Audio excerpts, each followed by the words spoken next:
yung mga lawyers, they've been preparing, or they were hired as early as fourth quarter of 2023, the moment that one of the members of the House of Representatives announced that they will file a case against me. At nakumpirma ko yun sa loob ng opisina noon ng speaker noon. Kaya meron na kaagad mga abogado noong panahon na yon. At hanggang ngayon, tutuloy-tuloy pa naman yung mga abogado and legal team. And nung nakaraang taon, bago mag-Christmas break, ay napag-usapan din namin yung paghahanda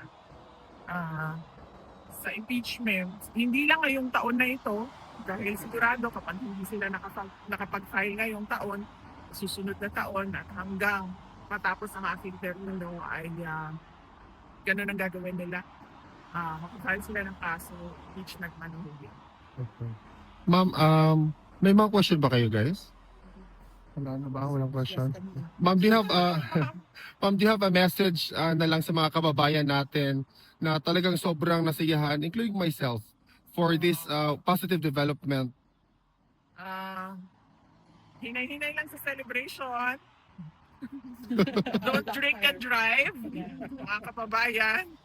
Mag-celebrate kayo, pero celebrate responsibly. Huwag ubusin ang pera sa bisyo. At huwag magmaneho ng lasing.